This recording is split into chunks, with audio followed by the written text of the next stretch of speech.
아니 그러면 내가 조국 수사가 잘못됐다고요? 아니 잘못된 게 아니라 과잉 수사했다는 거예요.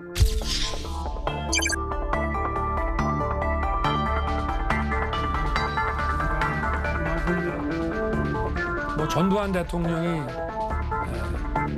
군사 쿠데타와 그 5.18만 빼면 잘못한 부분이 이제 그런 부분이 있지만 그야말로 정치는 잘했다고 얘기하는 분들이 많습니다.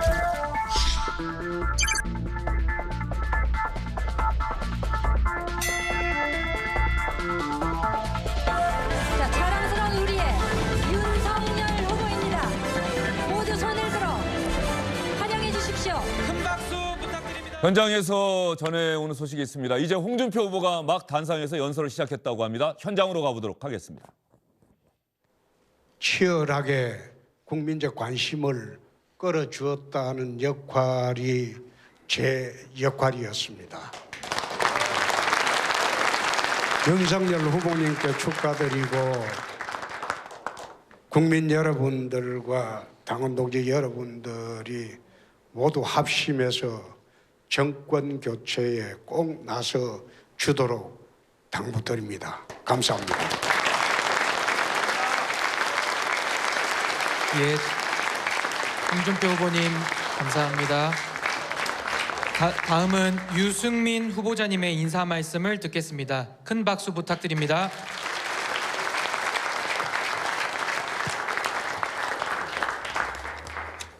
저는 홍준표 후보님보다는 조금 깁니다.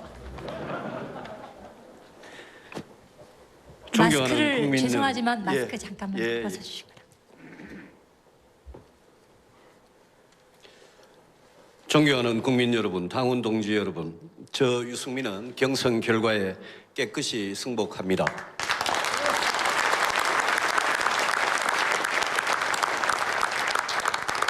윤석열 후보님 진심으로 축하드립니다. 그리고 최선을 다하셨던 홍준표 원희룡 후보님께 따뜻한 위로의 말씀을 드리고 싶습니다. 이제 저는 오늘부터 국민의힘 당원의 본분. 조금 전에 홍준표 후보가 아주 짤막한 연설을 했습니다. 여러분 들어보셨죠? 이 경선이 치열한 경선이 되도록 하는 것이 저의 역할이었습니다. 당선되신 윤석열 후보 축하드립니다. 이제 전 당원 후보들 그리고 다들 합심해서 정권 교체를 꼭 이루시기를 당부드립니다. 이게 연설의 전부였습니다.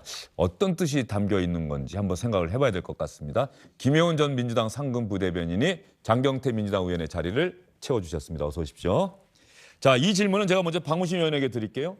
홍준표 후보가 정권 교체를 위해서 저도 백의종군하겠습니다. 힘을 보태겠습니다가 아니라 정권 교체를 이뤄주시기를 당부드립니다. 이거 어떻게 받아들여야 됩니까? 윤석열 후보 입장에서 보면은 기대에 미치지 못한 네. 그런 반응이라고 봐야겠죠. 그러니까 페이스북에 올렸던 내용하고 비슷합니다. 반대의 결과가 나오면 나의 당에 대한 역할은 거기까지. 그리고 그 뒤에는 말없음이거든요. 이 발언이 딱 그런 거죠. 합심을 하는데 내가 어떻게 역할을 해서 적극적으로 도와주고 이렇게 그런 표현은 없이 해 주십시오라는 당부의 어투거든요. 내가 무엇을 하겠다는 것은 없고요. 그리고 국민적 관심을 끌은 것까지가 나의 역할. 요 말만으로 본다면은 나는 앞으로 대선 국면에서 특별하게 나야 할 일은 없을 것 같아. 아무 역할 안 할래 하는 그런 뉘앙스처럼 들리거든요. 그러니까 유승민 후보, 그 뒤에서 나왔던 유승민 후보의 얘기와는 좀 많이 강도도 다르고 어감도 다르고 그 뒤에 나타날 실제적인 행동도 다를 것을 예고한 그런 대목의 발언이 아닌가 싶습니다. 장해찬 특보가 듣기에도 조금은 아쉽지 않습니까?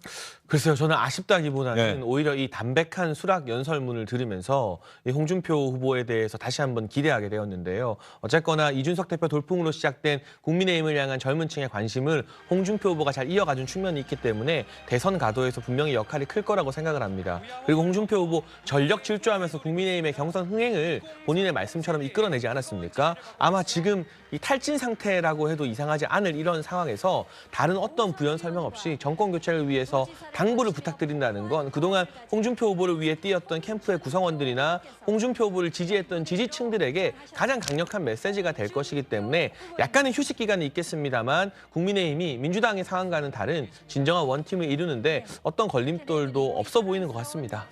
조금 전에 홍준표 후보 저희가 연결을 해드렸는데 앞부분이 살짝 잘린 것 같습니다.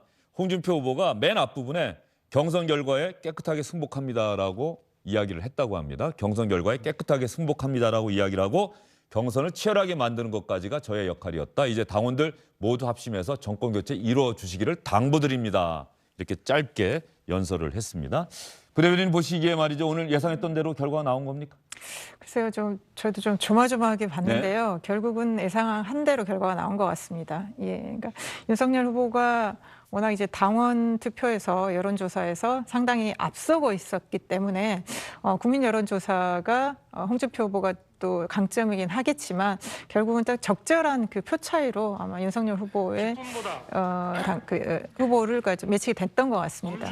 이재명 대 윤석열, 윤석열 대 이재명 대선 구도가 형성이 됐습니다. 오늘로 대선이 124일 정도 남은 것 같은데 말이죠. 네. 124일 동안 어떤 일이 일어날까요? 지금 저는 아까 이제 윤석열 후보가 수락 연설을 하는 장면이 좀 낯설더라고요. 그러니까 기존에 우리가 어떤 그 정치인들의 모습들을 많이 봐왔기 때문에 익숙한데 윤석열 후보는 얼마 전까지 검찰총장으로서 우리한테 익숙한 사람이 갑자기 후보가 돼서 연설하는 것 자체가 낯선 것이 그간의 한국 정치의 이례적인 일이었고 앞으로 4개월도 정말 어떤 전대미문의 일이 일어날 것 같다 그런 생각이 들고요. 좀 전에 저는 이제 홍준표 홍준표 후보의 승복 연설이죠. 연설이지만 저는 그거는 좀 우리가 이해를 해야 될 것 같아요. 지금 패자의 심정이 사실 저 자리에 서서 승복한다, 축하한다는 말하는 것도 참 쉽지 않을 텐데 그래서 정권 교체에 당부 드린다 그런 것을 앞으로 내가 뭘 안 하겠다 그렇게 확대 해석하기보다는 홍준표 후보 입장에서도 오늘 정말 이 여세를 몰아서 후보가 되지 않을까라는 기대를 했을 것 같습니다. 그런 심정도 좀 우리가 고려하면 어떨까 그런 생각도 듭니다. 그러면 지금 또 말씀을 해주셨으니까 홍준표 후보가 윤석열 후보의 연설이 끝난 후에 가장 먼저 홍준표 후보가 연설을 했습니다. 아주 짧습니다. 다시 한번 들어보도록 하겠습니다.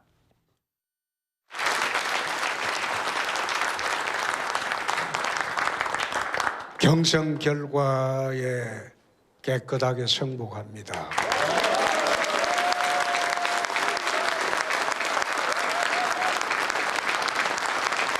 이번 경선에서 마지막까지 치열하게 국민적 관심을 끌어주었다는 역할이 제 역할이었습니다. 윤석열 후보님께 축하드리고 국민 여러분들과 당원 동지 여러분들이 모두 합심해서 정권 교체에 꼭 나서 주도록 당부드립니다. 감사합니다.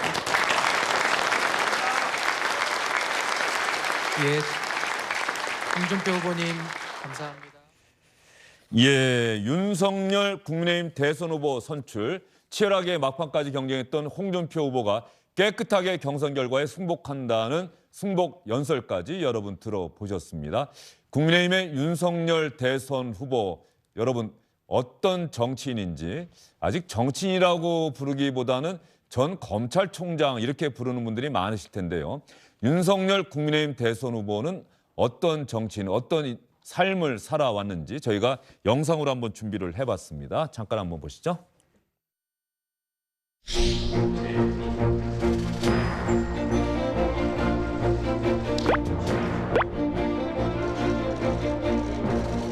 사람에 충성하지 않는다는 거는 너무 당연한 얘기라서 제가 드린 것이고요. 충성의 대상은 국민과 국가밖에 없는 거기 때문에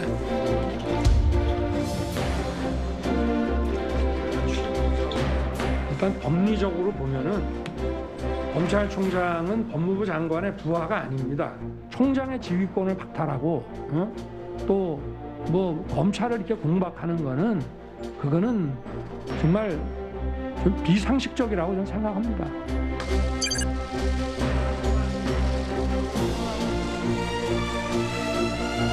정권 교체를 이루지 못하면 그야말로 부패 완판 대한민국이 될 것입니다. 저 윤석열 반드시 정권 교체를 이루겠다는 결실함으로 나섰습니다.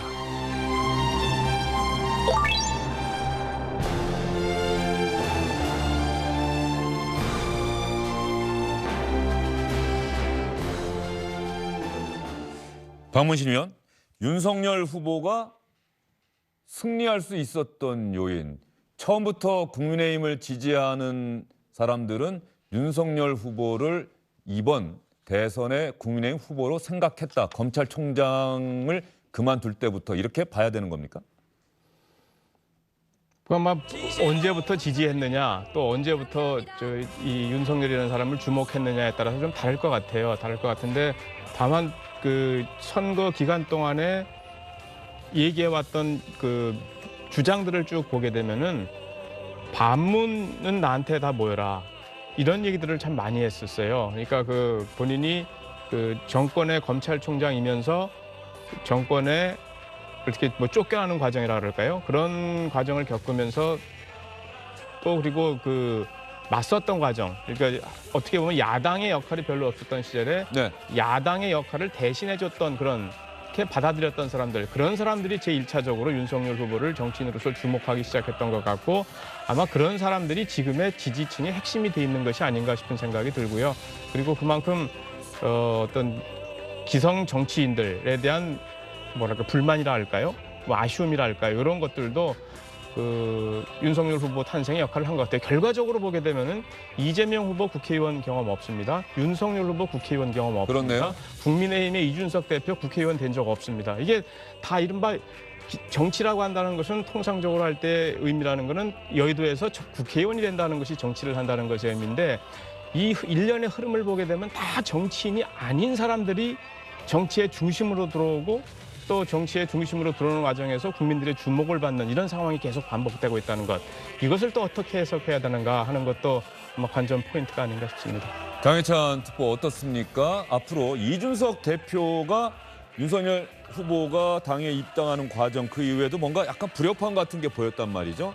그런데 이준석 대표는 어쨌든 2030 세대로부터 상당히 높은 지지를 받고 있다는 평가가 우세하고요. 이준석 대표와 윤석열 대선 후보의 앞으로의 관계 설정, 또 역할 분담 어떻게 전망하세요? 저는 뭐 아주 완벽한 환상의 파트너가 되지 않을까 전망을 하는데요. 이준석 대표 같은 경우는 당대표 이전의 4.7 재보궐선거에서도 20대들의 유세차, 돌풍을 일으키면서 오세훈 서울시장의 선거 승리 대승에 기여하지 않았습니까? 그리고 이전 대선부터 누적된, 나이는 다른 뭐 중진 국회의원들에 비해 젊다고 할 수 있습니다만 누적된 선거 경험이 있는 것이고요. 말씀하신 것처럼 또 2030 세대에서 많은 지지를 받고 있기 때문에 윤석열 후보와 함께 서로의 어떤 이 강점을 더 많이 띄울 수 있는 시너지 효과를 일으킬 거라 보고 있고 이제 다 지나갔으니까 드리는 말씀인데 이준석 대표가 8월에 이제 미국으로 잠시 출장을 다녀오기 이전에 윤석열 후보와 따로 자리를 가진 적이 있습니다. 이거 아직 언론에 한 번도 기사 안 난 겁니까? 식사는 했다고 이준석 대표가 스스로 밝혔는데 그게 식사가 아니라 이 반주를 동반한 매우 끈끈하고 깊은 자리였습니다. 이제 그 자리에서 저도 이준석 대표 제가 참석하진 않았고요. 현장에서 이준석 대표님이 전화를 거셔서 이준석 대표님 그리고 윤석열 후보님과 함께 통화를 했는데 분위기가 매우 좋았거든요. 그러니까 물밑에서는 이미 원팀이 될 준비 등을 상당히 많이 하고 있었다. 그러한 이 후보와 대표님 간의 직접적인 관계에 있어서는 어떤 문제도 발생한 적이 없었고 본의 아닌 오해들로 인해서 약간의 어떤 말씀하신 논란이 있었습니다만 단 한 번도 이준석 대표가 윤석열 후보를 그리고 윤석열 후보가 이준석 대표를 직접 비판하거나 마찰을 일으킨 적은 없었기 때문에 그리고 8월에 그런 어떤 관계 회복의 여러 가지 노력 등이 이미 물밑에서 꾸준히 있어 왔기 때문에 앞으로 아주 매끄러운 원팀이 될 거라고 확신을 합니다. 네, 이준석 대표가 첫 대표가 되고 나서 어떤 대선 후보랑 뭐 저녁 자리 한번 하고 싶으세요? 소주 한잔 하고 싶으세요? 제가 질문을 했더니 일단 사석에서 투머치 토커로 유명하신 윤석열 전 총장을 한번 만나고 싶다고 얘기했었고 홍준표 후보 만나고 싶다고 그랬어요. 왜 만나고 싶으냐라고 제가 질문했더니 홍준표 후보는 너무 재밌을 것 같아서 이렇게 얘기를 했었는데 윤석열 후보와 이준석 대표가 또 이준석 대표의 워싱턴 출장 전에 아주 서로 간에 흉금을 털어놓는 자리가 있었다. 네. 이렇게 말씀을 해주셨고요. 이재명, 윤석열 지금 많은 분들은 왠지 모르게 두 후보 모두 뭔가 좀 국민들이 보기에 시청자들이 보기에 다 만족스럽진 않다. 뭔가 허점도 있는 것 같고 약점도 있는 것 같고 이런 상황에서 두 후보가 결국 맞붙게 됐단 말이죠. 앞으로 넉 달 동안의 대선에서 두 후보가 어떤 모습을 보이냐가 대단히 중요해 보이는데 민주당에 몸담고 계시고 그랬습니다만 어떻게 전망하세요? 그러니까 두 사람이 참 다른 것 같으면서도 비슷한 부분이 있는 게 굉장히 칼과 칼의 대결인 것 같습니다. 칼 대 칼의 대결이다. 누가 더 셀까? 예. 워낙 어쨌든 두 사람 다 법조인 출신이고 어떤 강한 그런 어떤 자기만의 뭔가를 만들어오면서 여기까지 왔고요. 여의도 정치인이 아니라는 거. 그래서 이제 국민들한테 어떤 새로움으로 또 새로운 기대, 이제 기존의 여의도 정치와는 다른 뭔가를 기대하기 때문에 두 사람이 후보가 된 것 같은데 글쎄요. 근데 같아 보이지만 이재명 후보는 어쨌든 간에 오랫동안 정치를 했고 지방정부에서의 성과를 국민들한테 보여줬습니다. 네. 근데 윤석열 후보는 무엇을 했는가에 대한 국민들이 기억하는 게 없어요. 그리고 윤석열 개인에 대해서도 사람들이 참 아는 게 없기 때문에 어떻게 보면 이재명 후보는 자신의 힘으로 여기까지 왔다면 윤석열 후보는 어떻게 보면 반사이익이랄지 아니면 국민의 힘이라는 또 조직화된 힘으로 여기까지 왔기 때문에 앞으로 본인이 그러면 어떻게 자기 걸 만들어 나가느냐가 네. 중요한데요. 후보들이 정치인이라는 게 그렇더라고요. 아무리 참모들이 좋아도 결국은 본인이 의제를 던지고 돌파를 하기 때문에 뭐 윤석열 대표나 죄송합니다. 이준석 대표나 그다음에 김종인 전 비대위원장이 아마 많은 조력을 하겠지만 과연 그 윤석열 후보가 어떻게 자신만의 이미지, 의제, 정책들을 좀 던져 나가는지 이런 것들이 상당히 궁금해집니다. 알겠습니다. 윤석열 후보가 언론 인터뷰를 초반에 좀 잠깐 하다가 언제부턴가 안 했어요. 아마 잘못 실수하면은 또 오히려 안 좋다 이래서 그런지 모르겠습니다만 이제 대선 후보 자격으로 주영진의 뉴스 브리핑하고도 인터뷰해야 되지 않겠습니까? 네, 많이 하실 것 같고요. 예. 실수할까 봐가 아니라 예. 국민들이 현장에서 많이 만나기 위해서 알겠습니다. 시간을 좀 보낸 거고 오늘도 많은 인터뷰 예. 있다고 들었습니다. 아, 그렇습니까? 그건 기자회견장이니까. 알겠습니다. 자, 그러면 시청자 여러분, 주요 정당의 대선 후보가 모두 확정됐습니다. 윤석열 후보 조금 전에 연설 들으셨죠? 그러면 이재명 민주당 대선 후보가 똑같은 장면에 지난 10월 10일 대선 후보로 확정됐을 때 어떤 연설했는지도 여러분께 들려드리겠습니다. 중고등학교도 제대로 다니지 못했습니다. 어린 나이 때문에 제 이름으로는 공장 취직도 할 수 없어서 남의 이름으로 공장을 다녔습니다. 정치적 후광도 조직도 학연도 지연도 없습니다. 국회의원 경력 한 번 없는 변방의 아웃사이더입니다. 그런 저 이재명에게 집권 여당 대통령 후보라는 막중한 임무를 맡겨주셨습니다. 국민의 삶과 동떨어진 구태 정치, 정쟁 정치 중단하라. 기득권의 잔치, 여의도 정치를 혁신하라. 경제를 살려라. 민생을 챙겨라.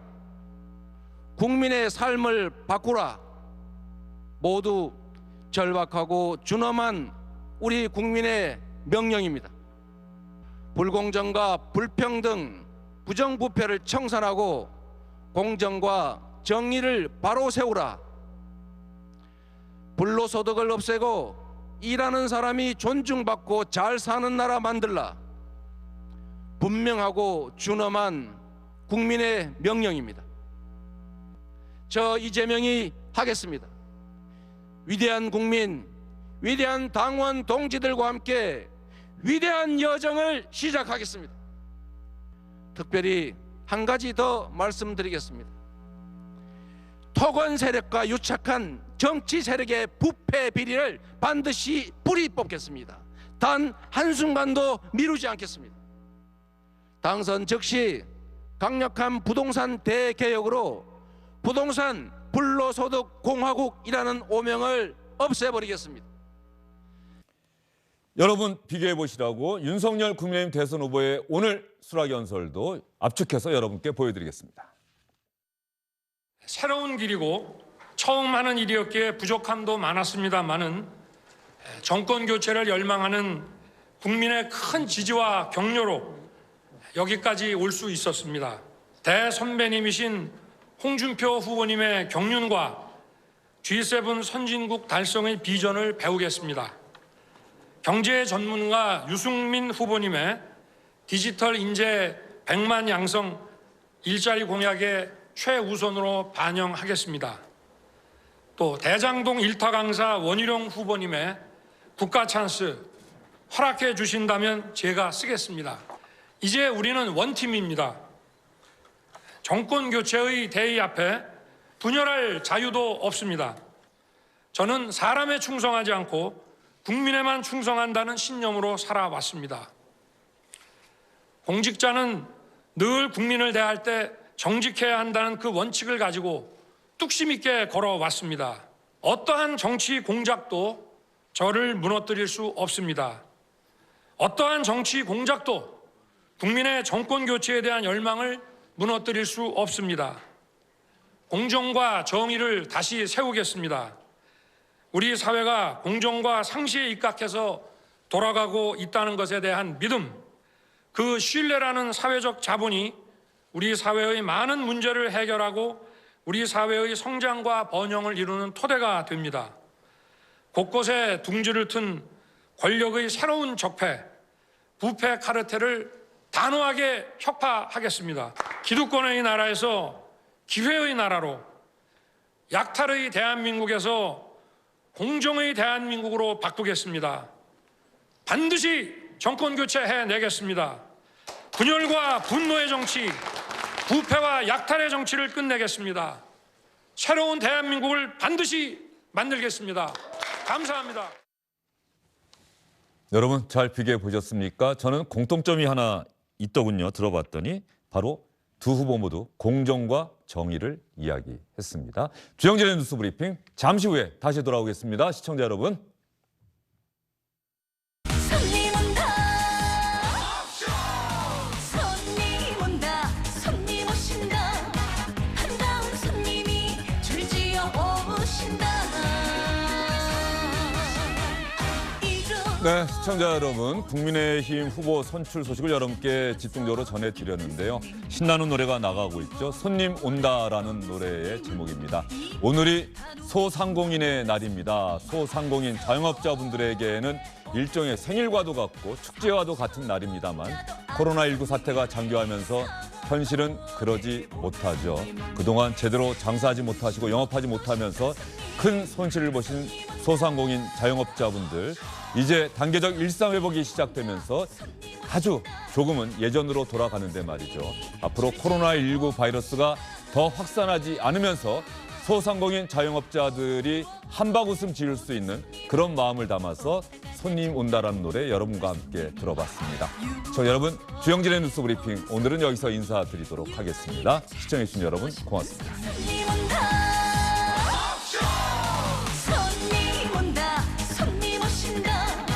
한가운 손님이 줄지어 오신다. 안녕하십니까, 주영진입니다. 더 많은 뉴스와 라이브 이벤트를 보고 싶으시다면 화면 오른쪽을 눌러서 구독해 주시기 바랍니다. 저희 SBS 앱을 다운로드 받으시면 뉴스 속보 알림도 받아보실 수 있습니다. 텔레비전으로도 SBS 뉴스, 유튜브로도 SBS 뉴스 잊지 마시기 바랍니다.